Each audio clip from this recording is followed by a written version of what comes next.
Hello everybody. तो चलिए आज एक स्पाइसी सी चटर पटर सी मूवी की कहानी सुनते हैं। ये मूवी मुझे थोड़ी सी इलॉजिकल लगी, लेकिन आप बताइएगा आपको कैसी लगी। तो कहानी की शुरुआत में हम मिकी को देखते हैं जो कि एक बहुत बड़ी बैंक का मालिक होता है और पार्टी मना रहा होता है। वहीं पे एक पॉलिटिशियन भी आता है, उसका नाम दयाल होता है। दयाल जो है वो मिकी का दोस्त रहता है और गलत कामों में उसका साथ देता है। दयाल उससे बोलता है कि तुमको देखकर मुझे एक बात तो समझ में आ गई कि जिनके पास पैसा नहीं है उसकी कोई इज्जत नहीं है, और जिसके पास पैसा है वो किसी की इज्जत करता नहीं है। तुम मुझे एक बात बताओ, तुम इतनी ईमानदारी से बेईमानी का काम करते कैसे हो? तो मिकी उसको एक चीज़ का टुकड़ा खिलाता है दयाल को, और कहता है तुम्हें पता है ये चीज़ का टुकड़ा मार्केट में सोने के भाव बिकता है और आज तुम इसे खा रहे हो। ये चीज़ का टुकड़ा साइबेरियन गधे के दूध से बना हुआ है, और इसका मतलब है कि जिस गधे के दूध से ये बना है उसको तुम पता भी नहीं है, और वो बस काम करता रहता है दिन भर, और उसी का जो दूध से बना हुआ चीज़ है वो इतना महंगा बिकता है। दयाल बोलता है कि आ गया समझ में, लेकिन अब तुम ये मुझे बताओ कि तुम्हारे पास इतना पैसा आता कहाँ से है? तो वो ये बताता है कि मेरा खुद का बैंक चलता है। अब उस बैंक में करोड़ों लोगों ने खाता खोला हुआ है। अब हर खाते से अगर मैं 10-10 रुपए काट लूँ तो तुम बताओ मेरे पास कितना होता है? मैं बैंक चार्जेस के रूप में कुछ कुछ पैसे काटता हूँ। आजकल के मिडिल क्लास लोग जो हैं वो कभी भी अपने उस 10 रुपये के पीछे नहीं भागते हैं, बल्कि वो 10 रुपये सब्जी में मोल भाव करके या किसी और तरीके से बचाने की कोशिश करते हैं। लेकिन किसी के पास इतनी फुर्सत नहीं है कि वो 10 रुपये का हिसाब लेकर बैंक में आए और पूछे। तो अब दयाल को समझ में आ गया कि मिकी आखिर इतने पैसे कमाता कैसे है। अगले सीन में हमें राधे मोहन नाम का एक आदमी दिखाया जाता है जो कि टीटी की ड्रेस पहना हुआ होता है और संतरे लेकर भाग रहा होता है। राधे मोहन काफ़ी ज़्यादा ईमानदार दिखाया गया है यहाँ पे। उसके हाथ में काफ़ी सारे संतरे थे और वो ट्रेन पकड़ने की कोशिश कर रहा था। पहले तो लोगों को लगा कि वो जो है संतरे चुरा कर भाग रहा है, लेकिन जब वो ट्रेन पे चढ़ गया तो उसने लोगों को बताया कि मैंने 20 रुपए के 2 संतरे खरीदे, इतने में ट्रेन चल दी। मैंने उस संतरे वाले को 100 रुपए दे दिए थे, इसलिए मैंने 4 संतरे और उठा लिए। ये सुनकर वहाँ के बैठे जितने भी यात्री थे वो हंसने लगते हैं। वहीं पे एक लड़की बैठी थी पूनम नाम की, जो राधे को देखकर मुस्कुरा रही थी और काफ़ी ज़्यादा सोच रही थी उसको लेकर कुछ। अब ये कौन है ये तो हमें आगे ही पता चलेगा। अब राधे मोहन जो है वो सबसे टिकट कलेक्टर का पैसा, फाइन सब कुछ लेने के बाद उतरता है ट्रेन से, और वहाँ की टिकट कलेक्टर जो मिसेस कुंडू होती हैं उनके पास जाता है, फाइन कलेक्टर के पास, और वहाँ जाकर वो सारे पैसे का एक एक हिसाब करके देता रहता है। राधे का हिसाब हमेशा पक्का होता था। दरअसल राधे सीए बनना चाहता था, लेकिन पिता की अचानक से मृत्यु के कारण उसे टीसी बनना पड़ा। वहाँ पे कुंडू मैम से उसकी बातचीत से हमें ये समझ में आ जाता है कि राधे की बीवी ने राधे को तलाक दे दिया है और उसका एक बेटा भी है। राधे अपना हिसाब हमेशा एक एक रुपए का बिल्कुल बराबर रखता है। यहाँ पे ये भी दिखाया जाता है कि राधे इतना अच्छा है अकाउंट्स में कि वो उसके पास कुछ स्टूडेंट स्टेशन में भी पढ़ने आते हैं और राधे उन्हें पढ़ाता है। राधे घर जाता है, अपने बच्चे के साथ मस्ती करता है, उसे नहलाता है। राधे की लाइफ बहुत ही आसान और कूल लाइफ थी। दूसरी तरफ विकी को दिखाया जाता है जो कि अपने ही बैंक में आता है अपना लॉकर चेक करने। वहाँ उसके नोटों का पूरा खजाना रखा हुआ था उसके लॉकर रूम में। वो सिर्फ इस वजह से क्योंकि वो हर आम आदमी के खाते से 10-10, 20-20, 30-30 रुपये काट लेता है, जिसका हिसाब उसे कभी नहीं देना पड़ता। एक दिन राधे के साथ भी यही कुछ हो जाता है। राधे के अकाउंट से कुछ पैसे कट जाते हैं। राधे देखकर परेशान हो जाता है क्योंकि उस पैसे का हिसाब उसे कुछ मिलता नहीं है कहीं पे। तो वो सोचता है कि अगले दिन बैंक जाएगा और इस जो पैसे कटे इसके बारे में वो पता करेगा। अब राधे जब बैंक पहुंचता है तो उसकी मुलाकात वहां पे अकाउंट चेक करने वाले तिवारी से होती है। तिवारी पूछता है कि बताइए आपके अकाउंट से कितने पैसे कटे हैं, तो मैं हिसाब बताता हूं। तो राधे बताता है 27 रुपये 50 पैसे। ये सुनकर तिवारी थोड़ा शॉक्ड हो जाता है। वो सोचता है मन में कि इतने से पैसों के लिए इसके पास इतना वक्त है कि हिसाब किताब करने आया है। वो बोलता है ठीक है, आप एक रिटन एप्लीकेशन दे दीजिए, हम जल्दी इस पर काम करेंगे। ये बोलकर राधे वहाँ से चला जाता है। राधे लिख देता है एप्लीकेशन, फिर वहाँ से निकल जाता है। पर राधे के दिमाग में काफ़ी बातें चल रही थी कि आखिर क्यों काटा पैसा। अब राधे वापस अपने ड्यूटी पे जाता है, यानी कि टीसी के काम पे टिकट कलेक्ट करता है, वहाँ पे फाइन लगाता है। वहाँ पे सुमन वापस दिखाई देते हैं। सुमन जो है वो राधे को देखकर मुस्कुरा रही थी। सुमन वो लड़की है जिसका 15 साल पहले राधे के पास रिश्ता गया था और राधे ने ये कहकर ठुकरा दिया था कि उसके अकाउंट्स में मार्क कम है। राधे ने कहा था जो अकाउंट्स में ठीक नहीं है वो जिंदगी का हिसाब सही नहीं रख सकता। इस वजह से राधे ने सुमन से शादी नहीं की है। हालांकि ये बात अभी राधे को याद नहीं है, लेकिन सुमन राधे को देखकर पहचान जाती है। हालांकि राधे नोट करता है कि एक लड़की जो है वो कंटिन्यू उसके उसकी तरफ देखकर मुस्कुरा रही है। राधे उससे बात करने की कोशिश भी करता है, लेकिन ट्रेन में इतनी अफरा तफरी होती है कि वो लड़की उसी भीड़ में खो जाती है। राधे उससे बात नहीं कर पाता।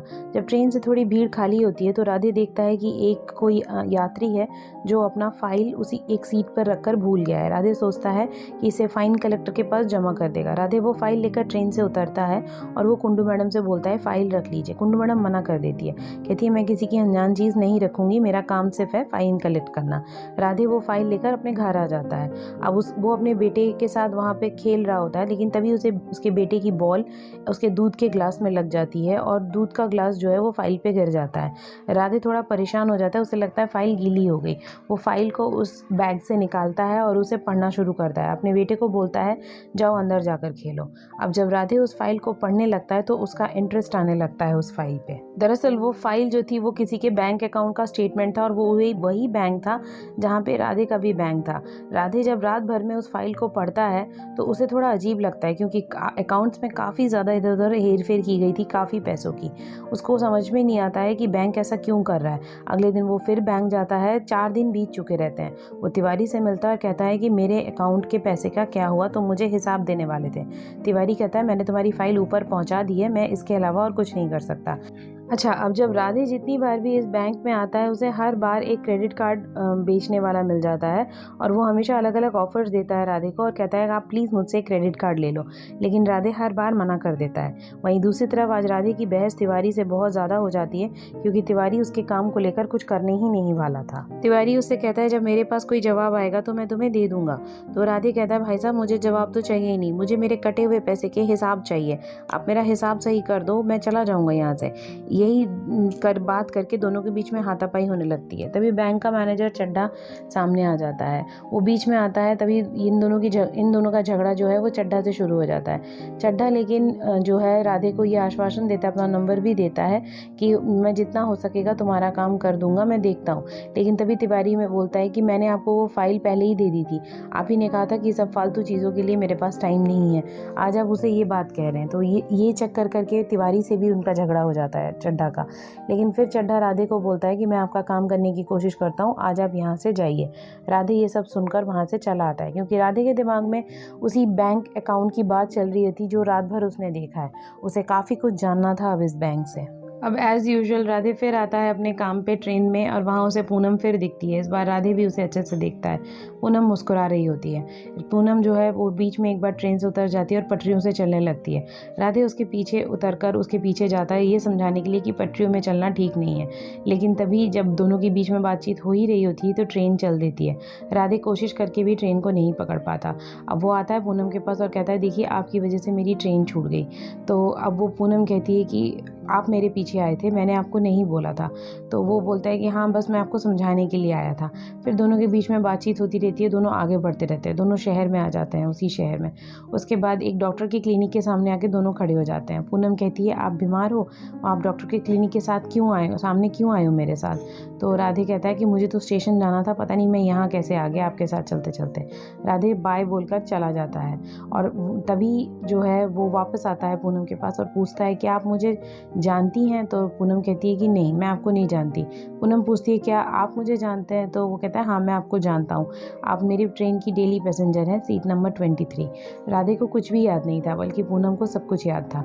फिर वो पूनम से 100 रुपये उधार मांगता है, क्योंकि वो गलती से यहाँ तक आ गया था, अब उसे स्टेशन वापस जाना है और वो ये कहता है कि उसका पर्स तो ट्रेन में ही छूट गया, इसलिए पूनम उसको 100 रुपये उधार भी दे देती है। इन्हीं बातों बातों में दोनों का नंबर भी एक्सचेंज होता है और दोनों मिलने भी लगते हैं। और यहाँ पे दूसरी तरफ दिखाया जाता है कि टंडन नाम का राधे का एक दोस्त है जो उसको राधे को बोलता है तुम मेरी रिटर्न्स फाइल कर दो, क्योंकि मेरा सीए इस बार बीमार पड़ गया। राधे पहले तो मना करता है, लेकिन फिर टंडन जिद करने लगता है। राधे जैसे ही फाइल ओपन करता है उसे दिख जाता है कि वही बैंक है जिसका फाइल उसको मिला था और जिसमें राधे का खुद का खाता भी है। अब वो देखना चाहता था क्या इसके साथ भी वही सब हो रहा है जो राधे के साथ हुआ है या उस फाइल वाले के साथ हुआ। वो घर ले जाता है और फाइल की स्टडी करता है बहुत अच्छे से। राधे का दिमाग चकरा जाता है, वो समझ जाता है कि बैंक काफ़ी ज़्यादा हेराफेरी कर रहा है। अगले दिन वो टंडन से मिलता है और बोलता है कि बैंक तुम्हारे साथ स्कैम कर रहा है, बैंक तुम्हें कम ब्याज दर दे रहा है जो कि तुमने कभी ध्यान ही नहीं दिया। तो इसके बाद बोलता है कि तुम्हें इसके खिलाफ शिकायत करनी चाहिए। अब टंडन उससे पूछता है कि तेरी कितनी हेरा फेरी हुई है, तो वो बताता है कि मेरे तो पूरे 27 रुपये 50 पैसे की हेरा फेरी हुई है। और फिर टंडन उसे बताता है कि तुम्हारे हर महीने 125 रुपये की हेरा फेरी हो रही है। तो अब राधे जब टंडन को ये बताता है तो टंडन बोलता है कि तुझे लगता है कि मैं 125 रुपये के लिए पूरी भारत घूम के बैंक में जाऊँगा और शिकायतें दर्ज कराऊँगा? इतना टाइम नहीं है मेरे पास। ये बोलकर वो वहाँ से चला जाता है। अब अगले दिन राधे को पता चलता है कि उसका बैंक एक और बैंक के साथ मर्ज हो रहा है। उसके लिए बहुत बड़ा सेलिब्रेशन भी हो रहा है। अब अगले दिन ही राधे के पास बैंक मैनेजर चड्ढा का फ़ोन आता है और कहता है कि आपके पैसे आपके अकाउंट में डाल दिए गए हैं, जो भी हमसे गलती हुई है उसके लिए माफ़ कर दे। और उसके बाद राधे को एक 32 इंच का टीवी भी गिफ्ट किया जाता है और साथ में टंडन को भी उसके 125 रुपये वापस कर दिए जाते हैं, क्योंकि राधे ने ही शिकायत दर्ज कराई थी। और टंडन को भी एक 32 इंच का टीवी गिफ्ट किया जाता है। टंडन और राधे दोनों ही उस वक्त के लिए खुश हो जाते हैं। टंडन तो कुछ ज़्यादा ही खुश हो जाता है। टंडन उसी शाम को पार्टी दे डालता है। कुंडू मैडम, राधे खुद को और एक और उनका साथी जाता है। उन लोग बहुत ज़्यादा वहाँ पे खाना पीना खाते हैं, लेकिन तभी राधे उठकर खड़ा हो जाता है और वहीं मॉल का एक शीशा था, आईना जैसा था, कांच था, वहाँ पे वो हिसाब लिखकर समझाने लगता है कि बैंक किस तरीके से हमारे छोटे छोटे रुपए काट कर अपना करोड़ों का रुपया बना रहा है। इसको 2000 रुपये करोड़ का स्कैम बताता है और वो ये बोलता है कि ये सारा पैसा ब्लैक मनी के रूप में बाहर जाता है और फिर उसका असर हमारे देश के डीजल, पेट्रोल और दूसरी चीज़ों में पड़ता है, जिससे मिडिल क्लास अफेक्टेड हो जाता है। तभी टंडन बोलता है, इससे मुझे क्या डीजल पेट्रोल से, मेरे पास तो गाड़ी नहीं है। कुंडू मैडम बोलती हैं, भाई हमारे केजरीवाल ने तो हमारी बस की ट्रैवलिंग भी फ्री करके दी है, तो हमें क्या। लेकिन जो दूसरे लोग मॉल में दूसरे लोग थे वो सब राधे के, ये जो राधे समझा रहा था कि बैंक किस तरीके से फ्रॉड कर रहा है, किस तरीके से एक एक रुपए काटकर बैंक खुद अमीर बन रहा है, ये काफ़ी लोग इसकी वीडियो रिकॉर्डिंग कर लिए होते हैं और काफ़ी लोगों को वो बात वहाँ समझ में आ जाती है। लेकिन राधे को ये बात समझ में आ जाती है कि टंडन और कुंडू मैडम, इनको ये बात समझ में नहीं आई। इसलिए राधे अब उस आदमी से मिलता है जो बैंक में क्रेडिट कार्ड बेच रहा होता है। वो उससे मिलकर बहुत सीरियस बात बताता है। राधे उसे क्रेडिट कार्ड खरीदने को तैयार हो जाता है। उसके बदले में वो उसे कुछ नहीं मांगता, बस इतना बोलता है कि तुम्हारे बैंक में जितने लोगों का भी स्टेटमेंट तुम मुझे लाकर दे सकते हो दे दो। अब वो जो क्रेडिट कार्ड वाला आदमी है वो 1000-1200 अकाउंट के स्टेटमेंट राधे को लाकर दे देता है। राधे अपने स्टूडेंट्स के साथ मिलकर सारे अकाउंट्स की स्टडी करता है और वो ये देखता है कि हर अकाउंट में 14 रुपये, 15 रुपये, 20 रुपये करके कुछ ना कुछ घोटाला किया गया हुआ है। सारे अमाउंट को जब वो मिलाता है तो 2,40,000 के लगभग कुछ अमाउंट निकलता है। राधे समझ जाता है कि बैंक के स्तर पर घोटाला कर रहा है। अगले दिन राधे पुलिस स्टेशन पहुंचता है उस बैंक के बारे में कंप्लेंट करने, लेकिन विकी मेहता को ये सारे बैंक वाले जानते थे और विकी मेहता ने सबको खरीद के रखा हुआ था, इसीलिए कोई भी उसकी शिकायत दर्ज नहीं कराता, बल्कि राधे के साथ ही इस तरीके से बिहेव करने लगते हैं लोग जैसे राधे ने ही कोई गलती कर दी है। अब वहाँ पे विकी मेहता को तो ये पता चल जाता है कि उसी के आदमी ने अकाउंट स्टेटमेंट राधे तक पहुँचाते। इधर राधे देखता है पुलिस स्टेशन की इंचार्ज कोई और नहीं बल्कि पूनम ही थी। राधे तो खुश होता है कि उसका केस सॉल्व हो जाएगा, लेकिन पूनम उससे बिल्कुल अजनबियों की तरह व्यवहार कर रही थी, जिस वजह से अब राधे को थोड़ा दुख भी होता है। एक तरफ जहाँ दयाल जो है वो विकी को समझाता है कि तुम जिस आदमी को मार रहे हो स्टेटमेंट देने की वजह से राधे को, वो आदमी अगर मर गया तो तुम पे सवाल खड़ा हो जाएगा, इसलिए उसे अभी के अभी छोड़ दो, क्योंकि दयाल को भी अपनी इज्जत बचानी थी। वहीं दूसरी तरफ पुलिस स्टेशन में राधे को बुलाया जाता है और वहाँ पे पुलिस वाले बोलते हैं कि अगर तुम्हारी जो रिपोर्ट है वो गलत साबित हुई तो देखना तुम कितना लंबा जेल जाओगे। और उसके बाद वो पूनम से भी वहाँ मिलता है। तो पूनम से जब पूनम उससे बहुत ज़्यादा पूछताछ कर रही होती है राधे से, तो राधे को गुस्सा आ जाता है। राधे कहता है, यहाँ पूछताछ मेरी हो रही है या बैंक की? मैंने आपको सारे कागज़ दे दिए, तो अब पूछताछ मेरी क्यों हो रही है? तब एक तिवारी नाम का इंस्पेक्टर बोलता है कि तुम बताओ तुम्हें ये कागज़ मिले कहाँ से? तो राधे कुछ नहीं बताता है। पूनम कहती है कि यही प्रोसेस है और आपको इस प्रोसेस से गुजरना पड़ेगा। तभी जो राधे है वो कहता है कि कोई प्रोसेस नहीं है, मुझे पता है आप लोग सब मिले हुए हो उसके साथ, इसीलिए आप मेरे को न्याय नहीं दे रहे हो।